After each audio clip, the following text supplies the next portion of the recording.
தேவன் ஒருவரே, தேவனுக்கும் மனுஷருக்கும் மத்தியஸ்தரும் ஒருவரே. தேவன் ஒருவரே. ஹல்லேலூயா. பழைய ஏற்பாட்டிலும் சொல்லப்பட்டிருக்கு தேவன் ஒருவரே. அந்த தேவனுக்கும் மனுஷர் நமக்கும் மத்தியஸ்தர் ஒருவரே. அந்த மத்தியஸ்தர் அந்த உலகத்தில் வந்தார் இல்லையா, மனுஷகுமாரன். ஹல்லேலூயா. அந்த தேவன் தான் மனுஷகுமாரனாக வந்தார். அந்த மனுஷகுமார் அந்த மத்தியஸ்தர் இருக்காருங்களா, அவர் ஒருவரே. அது மாத்திரமில்லை, எல்லோரையும் மீட்கும் பொருளாக, இந்த உலகத்தில் இருக்கிற அத்தனை ஜனங்களையும் பாவத்திலிருந்து மீட்கும் பொருளாக, சாபத்திலிருந்து மீட்கும் பொருளாக, கட்டுகளிலிருந்து மீட்கும் பொருளாக, பலவிதமான இச்சை, பலவிதமான போராட்டங்கள், பிசாசுடைய கிரியைகள், பிசாசுடைய சோபத்திலிருந்து அவங்களை மீட்கும் பொருளாக தம்மை ஒப்பு கொடுத்த மனுஷனாகிய கிறிஸ்து இயேசுவும் அவரே. தம்மை ஒப்பு கொடுத்த மனுஷகுமாரனாகிய கிறிஸ்து இயேசுவும் அவரே. யார் அவர்?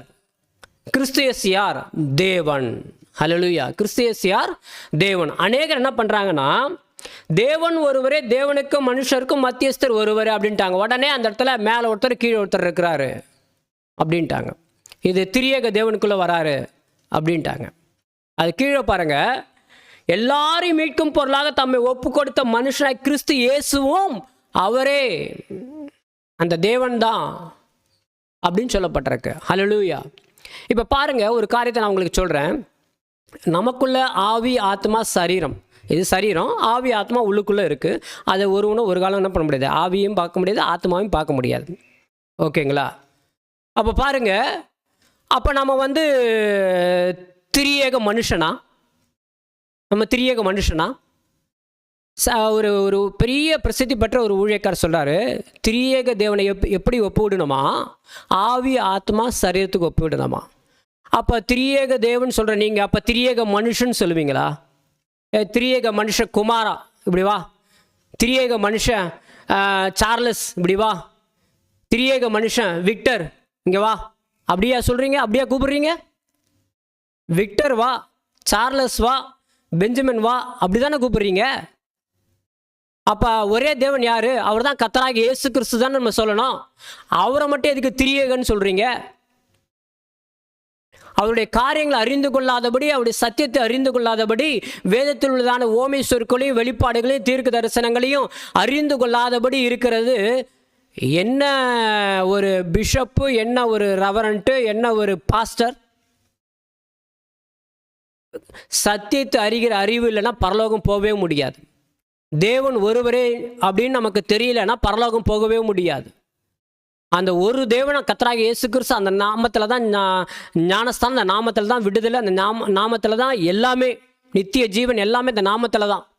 பிதாவின் நாமமும் சரி, இயேசு கிறிஸ்து நாமமும் ஒரே நாமம் தான். இதுக்கு முன்பாக உள்ள வீடியோவில் நம்ம பார்த்தோம்.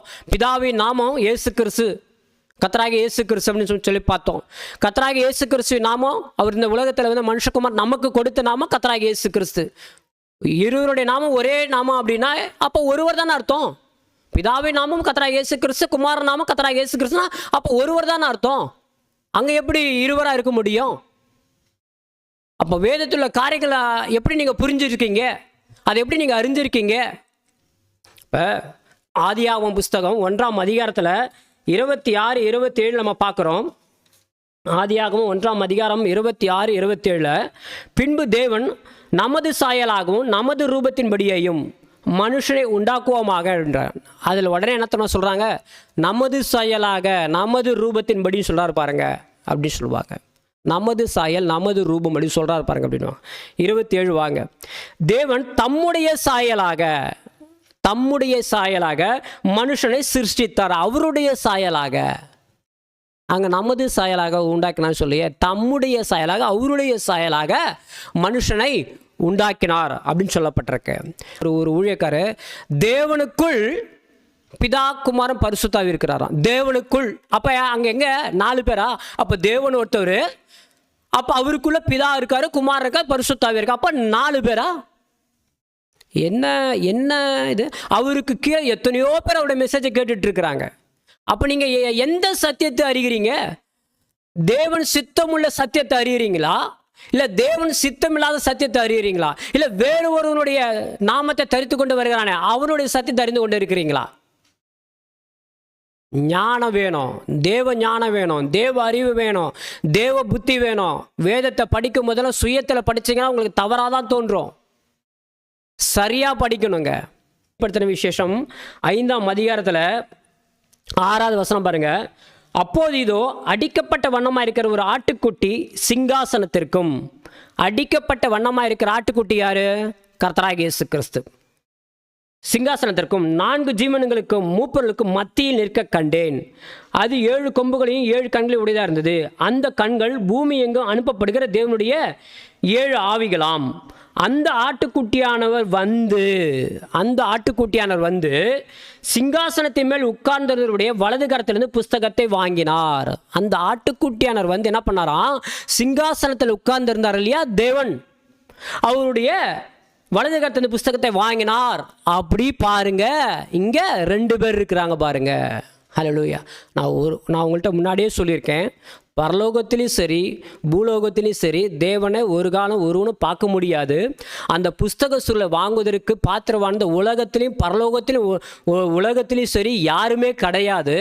அப்போ அந்த பாத்திரவான அந்த புஸ்தகத்தில் முத்திரை உடைப்பதற்கு யார் பாத்திரவானா இருக்கிறான்னா அவரே தான் பாத்திரவானா இருக்கிறாரு. அது நிமித்தம்தான் அவர் என்ன பண்ணுறாருன்னா அந்த ஆட்டுக்குட்டி அந்த மனுஷ ரூபத்தில் அவரே வராருங்க. அதான் சொல்கிறாங்க, ஆல் மைட்டி காட், சர்வ வல்லமுள்ள தேவனுங்க. அவர் சொல்கிறார் சர்வ வல்லமுள்ள தேவன். என்ன சொல்கிறாருன்னா ஆபிரகாம்கிட்ட மோசேட்ட சொல்கிறாரு, நான் ஆபிரகாம்கிட்ட சர்வ வல்லமுள்ள தேவன் என்ற நாமத்தில் வெளிப்படுத்தினேன், அப்படி அந்த பெயரில் வெளிப்பட்டேன். ஆனால் ஒன்றுட்டு நான் எப்படி வெளிப்படுறேன்னு சொல்கிறா தெரியுங்களா? நான் இருக்கிறவராக இருக்கிறேன், என்னுடைய நாமம் யெகோவான்றார். அப்போ அங்கே வெளிப்பட்டவர் அதே நாமத்தில் இங்கே வெளிப்பட வேண்டியதானே? அது அவருடைய விருப்பம். அவர் எப்படி வேணாலும் வருவார், எப்படி வேணாலும் காட்சி கொடுப்பார். அது நம்முடைய நன்மைக்காகவே தான். ஏன்னா அவர் சொல்கிறார், அந்த ரூபத்தை நீ பார்க்க முடியாது, பார்த்தா செத்து போயிடுவேன்ட்டார். பரலோக ராஜ்யத்தில் யோவான் அங்கே மேலே போய் என்ன பண்ணார்? கீழே பொத்துன்னு விழுந்துட்டாருங்க. அவரோட முகத்தை பார்க்க முடியலங்க. நீங்கள் தொடர்ந்து கேளுங்க, இந்த சத்தியம் உங்களுக்கு முக்கியம். அது கேட்டாலும் கேட்க விட்டாலும் அது உங்களுடைய விருப்பம். சொல்ல வேண்டியது என்னுடைய கடமை, உரிமை. எனக்கு கர்த்தர் கொடுத்த உரிமை நான் கண்டிப்பாக சொல்லித்தான் ஆவேன். ஹல்லேலூயா. அப்போ பாருங்க, அந்த சிங்காசனத்தில் இருக்கிற தேவனுடைய கையில் இருக்கிற அந்த புஸ்தக சொல்ல வந்து பாத்திரவான அவர் ஒருவர் மாத்திரம்தாங்க. அவரே அந்த உருவத்தை தமது சாயலை நம்ம பார்த்த அந்த சாயலை அவரே வந்து அவர் வாங்குறாருங்க. அது 2 பேர்லாம் கிடையாதுங்க, அவரே தாங்க. ஹல்லேலூயா. இன்னும் அநேகருக்கு அநேக காரியங்கள் புரியவே இல்லைங்க. புரிந்து கொள்ளுங்கள். தேவ ஞானம், தேவ அறிவை பெற்றுக்கொள்ளுங்க. தேவனும் இயேசு கிறிஸ்துவும் ஒருவர். இதற்கு முன்பாக பார்த்த வீடியோவில் பிதாவும் இயேசு கிறிஸ்துவும் ஒருவர், தனித்தனி நபர் கிடையாது, ஒரே நாமம்தான். கண்களை மூடி ஜெபிப்போமா? ஏசப்பாவும் ஸ்தோத்தரிக்கிறோம், வானத்தை பூமி படைத்த சர்வ வல்லவரையும் ஸ்தோத்தரிக்கிறோம். அப்பா, இந்த வேலையிலும் கூட தகப்பனே இந்த வார்த்தைகளை கொண்டு சொல்ல கிருபை கொடுத்திருக்காய் ஸ்தோத்திரம். இந்த சத்தியம் நீங்கள் சித்தமாக இருக்கிற இந்த சத்தியத்தை அவங்க அறிந்து கொள்வதற்குரிய கிருபை தாங்க, அதை புரிந்து கொள்வதற்குரிய கிருபை தாங்க. தேவ ஞானம், மெய் ஞானம், மகா ஞானத்தினால் நிரப்புங்க. பரிசுத்த ஆவியானவரை ஆசீர்வதிங்க, பலப்படுத்துங்க, சாட்சியானத்துங்க. ஏசப்பா, எங்கள் ஜபத்தை கேட்டவர் நன்றி செலுத்துக்கிறோம். ஜீவனுள்ள நல்லபிதாவே, ஆமேன், ஆமேன். Glory to Jesus. கர்த்தர் தாமே நம் ஒவ்வொருவரையும் ஆசீர்வதிப்பாராக. ஆமேன். ஹல்லேலூயா.